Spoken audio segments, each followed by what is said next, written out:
There's no feeling inferior.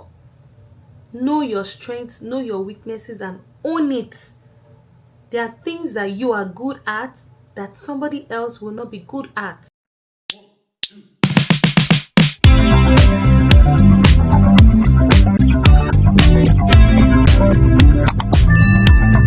Hey girl, you're welcome back to my channel.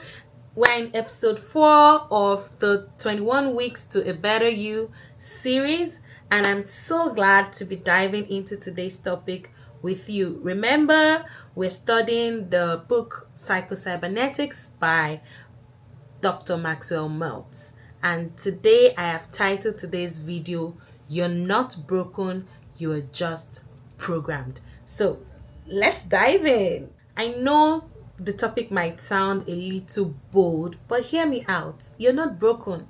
You've just been programmed. The way you talk down on yourself, sabotage your peace, or shrink in rooms you should own, it didn't come from nowhere. Let's talk about it. Dr. Maxwell said most of us are living under a kind of mental hypnosis. Not the stage show kind, but a kind where your entire identity is being shaped by a lie you heard or believed years ago. And this topic today is taken from page 55, chapter 4, titled De-Hypnotize Yourself. This is something we must do. We must de-hypnotize. I don't know who has been saying negative things to you and you have believed it. You know, some people had a boyfriend in their teenage years that always told them you're ugly, you're skinny, you're fat, you're not beautiful, and you believed it. We need to de-hypnotize ourselves from all of those things we've heard. Okay, because it goes a long way to programming. It goes a long way in programming how we show up in the world. I don't know, some of the lies could be maybe somebody telling you you're not smart enough, you're too loud, you're too much, no one will ever choose you, you're opinionated.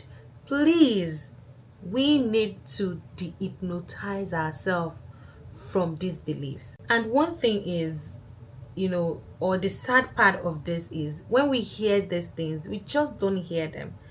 We download it into our spirit.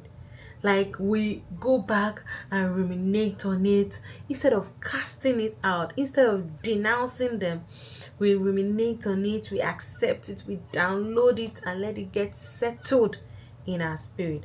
And your life patterns now start being directed by this old programming that doesn't even belong to you. So today isn't about fixing yourself, it's about deleting the lie and choosing truth. And I want to read a part of the book, this section where it says, you can cure your inferiority complex. At least 95% of people who have their lives blighted by feelings of inferiority to some extent, and to millions, this same feeling of inferiority is a serious handicap to success and happiness. In one sense of the word, every person on the face of the earth is inferior to some other persons or person. I know that I cannot lift as much weight as Paul Adenson, throw a 16-pound shot as far as Parry Obian, or dance as well as Arthur Murray. I know this, but it does not induce feelings of inferiority within me and blight my life, simply because I do not compare myself unfavorably with them and feel that I am no good merely because I cannot do certain things as skillfully or as well as they. I also know that in certain areas, every person I meet, from the newsboy on the corner to the president of the bank, is superior to me in certain respects, but neither can any of these people repair a scarred face or do any number of things as well as I, and I am sure they do not feel inferior about it. So remember that Dr. Maxwell is a plastic surgeon and he gets to work on people. Okay, feelings of inferiority originate not so much from facts or experiences, but our conclusions regarding facts and our evaluation of experiences. For example, the fact is that I am an inferior weight lifter and an inferior dancer. This does not, however, make me an inferior person. Paul Adamson's and Arthur Murray's inability to perform surgery makes them inferior surgeons, but not inferior persons. It all depends on what and whose norms we measure ourselves by. It is not knowledge of actual inferiority in skill or knowledge that gives us an inferiority complex and interferes with our living. It is the feeling of inferiority that does this. And this feeling of inferiority comes about for just one reason. We judge ourselves and measure ourselves not against our own norm or par, but against some other individual's norm. When we do this, we always, without exception, come out second best. But because we think and believe that assume that we should measure up to some other person's norm, we feel miserable and second rate and conclude that there is nothing or that there is something wrong with us. The next logical conclusion is in this cockeyed reasoning process is to conclude that we are not worthy and that we do not deserve success and happiness, and that it would be out of place for us to fully express our own abilities and talents, whatever they might be, without apology or without feeling guilty about it. All this comes about because we have allowed ourselves to be hypnotized by the entirely erroneous idea that I should be like so and so, or I should be like everybody else. And this happened to me a lot as a teenager. I want to have small eyes like so person. I want to be slim like so person. Like, you just like everything about other people and like nothing about yourself. And this is what the Bible also talks about, that they that compare themselves with themselves are not wise. When we do this, we just make ourselves feel inferior, and it stops us from showing up the way we should show up. It stops us from coming out confidently, boldly, to owning spaces that we have been opportune to be in. So this is something we really need to work on as girls. This feeling of inferior, we must delete it. Like, you must do the work and make sure you delete it. There's no feeling inferior. Know your strengths, know your weaknesses, and own it. There are things that you are good at that somebody else will not be good at. Even if the person is good at it, they cannot do it the way you will do it. So we are all unique. And this is something I really want us to look at today. Go and work on those limiting beliefs and delete them from your system. How to use relaxation to dehypnotize yourself. It says physical relaxation plays a key role in the dehypnotization process. Okay? So, but something I must read to you is, stop measuring yourself against other people's standards. Okay? You're not them and can never measure up. Neither can they measure up to yours, nor should they. Once you see this simple, rather self-evident truth, accept it and believe it. Your inferior feelings will vanish. I hope this is one usable truth that you're going to keep and learn to. If there's something else he put here, he says, the truth about you is this: you are not inferior, you are not superior, you are simply you. And I love it, because Feeling superior is not the answer. You are also not superior. You are just you, living your life, fine-tuning your skills, being blessing to the world, making impact. You are just you. Some men have this superiority feeling, and that's something that some people have to deal with. A lot of girls deal with inferiority.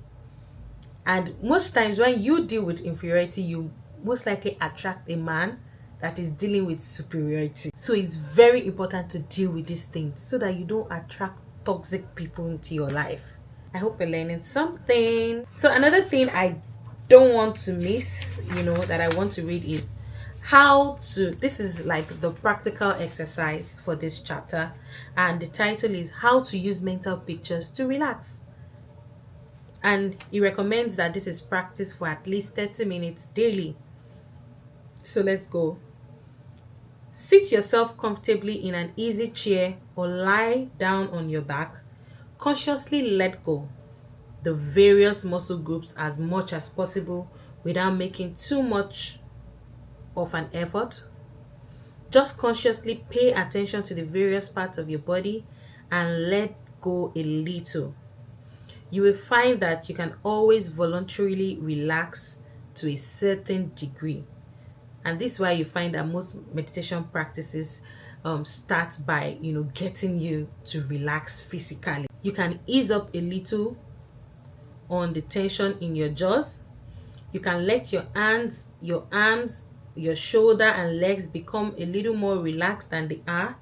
Spend about 5 minutes on this and then stop paying attention to your muscles. This is as far as you're going to try to go by conscious control.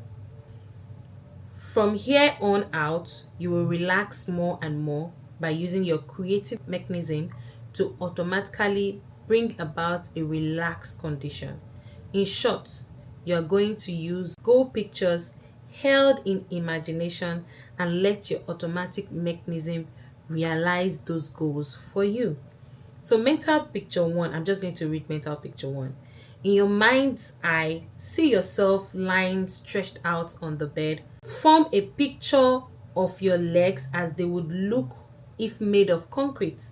See yourself lying there with 2 very heavy concrete legs. See these very heavy concrete legs sinking far down into the mattress from their sheer weight.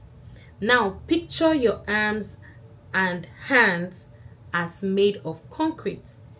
They also are very heavy and are sinking down into the bed and exerting tremendous pressure against the bed. In your mind's eye, see a friend come into the room and attempt to lift your heavy concrete leg. It takes hold of your feet and attempts to lift them, but they are too heavy for him. He cannot do it. Repeat with arms, neck, etc. Mental picture 4. Many people will find this the most relaxing of all. Just go back in memory to some relaxing and pleasant scene from your past. There is always some time in everyone's life when they felt relaxed, at ease, and at peace with the world. Pick out your own relaxing picture from your past and call up detailed memory images. Yours may be a peaceful scene at a mountain lake where you went fishing. If so, pay particular attention to the little incidental things in the environment. Remember the quiet ripples of the water. What sounds were present? Did you hear the quiet rustling of the leaves? Maybe you remember sitting perfectly relaxed and somewhat drowsy before an open fireplace long ago. Did the logs crackle and spark? What other insights and sounds were present? Maybe you should choose to remember relaxing in the sun on a beach. How did the sand feel against your body? Could you feel the warm, relaxing sun touching your body almost as a practical thing? Was there a breeze blowing? Were the girls on the beach? The more of these incidental details you can remember and picture to yourself, the more successful you will be. Now, daily practice will bring these mental pictures of memories clearer and clearer. The effect of learning will also be cumulative. Practice will strengthen the tie-in between the mental image and physical sensation.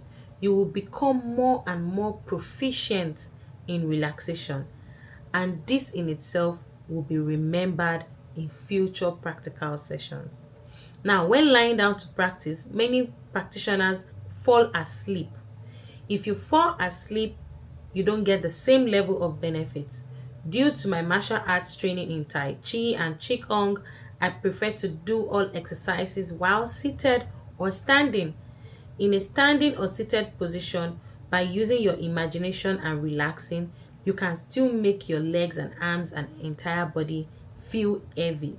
You can also let the air out of valves and inflate or deflate your various body parts like balloons. Does this rule out the lying down practice? Not at all. Once you are grounded in these techniques, you can practice in virtually any position. However, if you're feeling weak or unwell, then to practice while lying down is probably ideal. You can experience positive results quickly in as little as 10 minutes, especially when you let go and truly allow yourself to relax. Once you are in the daily habit, 30 minutes will be easy if you so desire. Many people start with a morning practice. After a month or so, they naturally gravitate towards a twice daily routine. Many people feel the best times to practice are upon rising and before going to bed, a time when your brain and nervous systems are most agreeable to new suggestions. Yet, if you can only find time during your lunch hour or a scheduled break during the day, doing it then is far better than not doing the practice, because you're too tired upon awakening or exhausted just before bed. Daily practice is key to getting results. Avoid judging yourself in the process.